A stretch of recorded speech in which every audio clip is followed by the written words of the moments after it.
नमस्कार दोस्तों, आपका फिर से स्वागत है मेरे YouTube चैनल पे। गाइस, आज का स्टोरी बहुत ही अनोखा एंड खास होने वाला है, सो स्किप मत करिए और देखते रहिए कि इस तरह की स्टोरी है। ये एक unique and real horror story है जो आपको भी सोचने पर मजबूर कर देगी कि ऐसा भी कुछ हो सकता है क्या। दरअसल दोस्तों, ये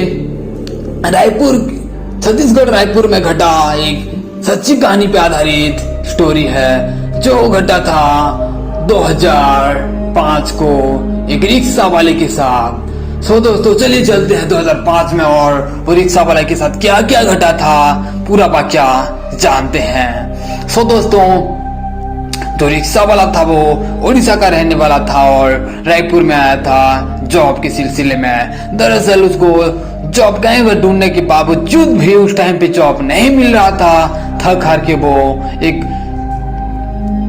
रिक्शा लिया जो रेंट पे लिया था। रेंट में लेके वो रिक्शा चलाने लगा। रिक्शा चलाते चलाते उसको दोस्तों बहुत ही मुनाफा होने लगा। फिर कुछ महीने जाने के बाद वो अपना खुद का रिक्शा खरीद लिया और भाड़े पे रहने लगा। दरअसल जो पहले वो आया था वो अपने बहन के घर रह रहा था। फिर वो अपने बहन का घर छोड़ के खुद का रिक्शा खरीदा।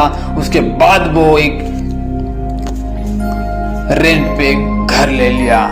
दोस्तों, वो रेंट में रहने लगा और वहाँ पे वो झोपड़पट्टी इलाके में रेंट में रहने लगा। और वो झोपड़पट्टी इलाका बहुत माना जाता है कि वहाँ बहुत ही खतरनाक वाकया होता है। वहाँ पे मतलब बहुत भूतिया वाकया होता रहता है वहाँ पे। दोस्तों, वहाँ पे माना जाता था कि वहाँ पे चूहनी वगैरह भी रहते हैं। लेकिन ये जो रिक्शा वाला था, रिक्शा वाले को अता पता नहीं था उसके बारे में कि यहाँ पे ऐसा भी होता है बोल के। दरअसल दोस्तों, ये ना वो एरिया पे पहले रहने गया था तो उसको कुछ भी नहीं मालूम था कि वो एरिया में क्या होता था क्या नहीं, किस टाइप का लोग रहते हैं, कुछ नहीं। बस ऐसे ही अपने काम पे मतलब रखता और किसी से बातचीत भी नहीं करता। वो एकदम सिंपल सा लड़का था। वो बहुत ही मेहनती था और बहुत ही दिलदार था। वो जिस किसी को भी सवारी को अपने रिक्शा में बैठा था उसको अपना फैन बना लेता था। उसको मतलब उसके चिकनी चुपड़ी बातों से जो कस्टमर्स भी हैं वो भी अट्रैक्शन हो जाते थे और उसी को ही मतलब होता है ना अट्रैक्शन, तो उस टाइप का वो बहुत ही अच्छा था और वो अच्छा तरक्की कर रहा था।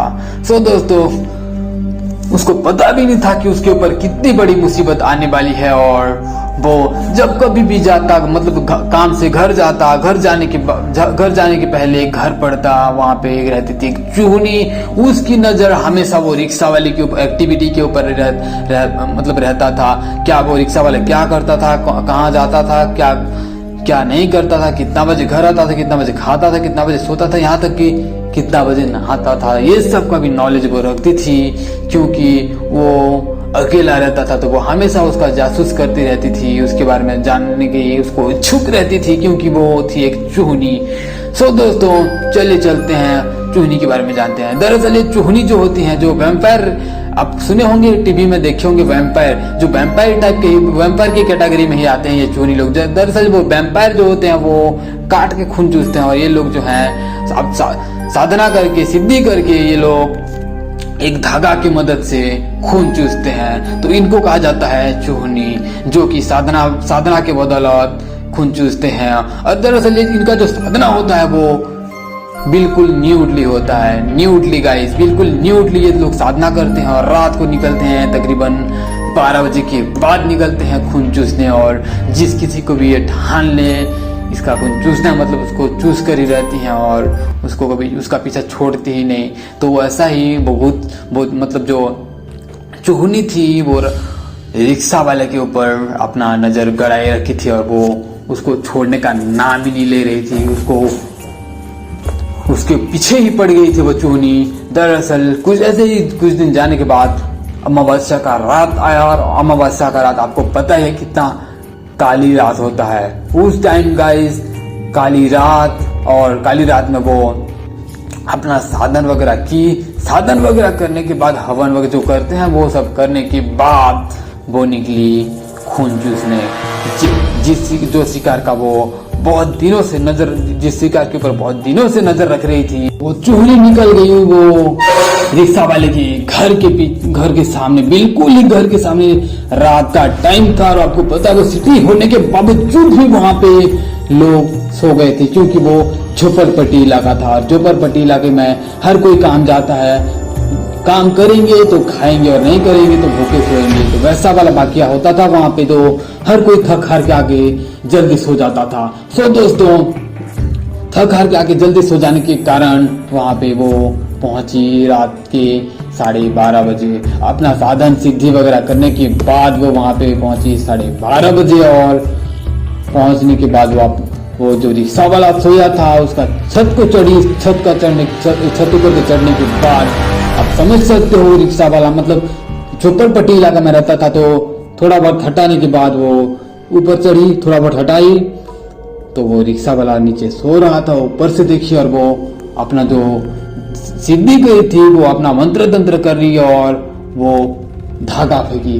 जैसे ही धागा फेंकी उसके बाद एकदम से जादू सा होने लगा और वो धागा की मदद से वो खून को चूसने लगी। वो उसका खून को चूस रही थी। और दोस्तों उसका खुद नसीब समझेगा क्या, वो ठीक 5 मिनट जाने के बाद वो जगा और बाथरूम के लिए मतलब वॉशरूम उसको लगा होगा। तो जैसे ही वो वॉशरूम के लिए उठा और वो गया, तो चूहनी डर के मारे मतलब वहां से उस दिन भाग गई।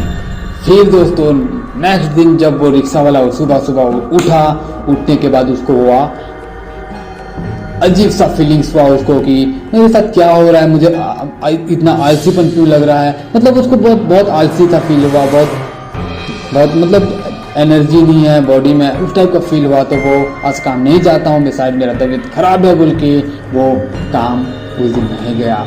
सो दोस्तों उस दिन काम ही नहीं गया और घर में आराम करने लगा। फिर दोस्तों शाम का टाइम हुआ तो नहीं, वो सोचा अगर मेरी तबीयत खराब हो जाएगा तो बाद में मैं कमाऊंगा क्या और घर को पैसा नहीं भेजूंगा तो घर वालों को दिक्कत होगा बोल के वो शाम को निकला और वहाँ के एक लोकल डॉक्टर के पास गया और उसको दिखाया कि सर मेरे साथ ऐसा हुआ है बिना कारण, मतलब कुछ भी बुखार कुछ भी नहीं हुआ था, बस ऐसे ही तबीयत खराब लग रहा है। जैसे ही डॉक्टर उसको चेक किया और उसको बोला कि आप ब्लड डोनेट किए थे क्या, वो एकदम से शॉक हो गया। ब्लड डोनेशन में क्या ही नहीं होता, ये डॉक्टर मुझे पूछ क्यों रहा है बोल के। बाद में डॉक्टर जो बोला आप न्यू हो क्या पूछा, तो हाँ भैया हाँ सर, मैं पहले वहाँ पे मतलब दूसरी जगह रहता था और भी यहाँ पे नया रूम लिया हूँ और यहाँ पे न्यू शिफ्ट हुआ हूँ, तो यहाँ पे मैं न्यू हूँ। जैसे ये बोला वो डॉक्टर उसको बोला कि यहाँ पे ऐसा माना जाता है, ऐसा बोला जाता है, मैं भी सुना हूँ, मैं तो ये सब बिलीव नहीं करता, लेकिन थोड़ा बहुत मुझे भी यकीन है कि ऐसा हो सकता है और होता ही होगा, मतलब होता है। मैं डॉक्टर हूँ उसके बावजूद भी मैं बोलता हूँ कि ऐसा होता है। तो आप थोड़ा रात को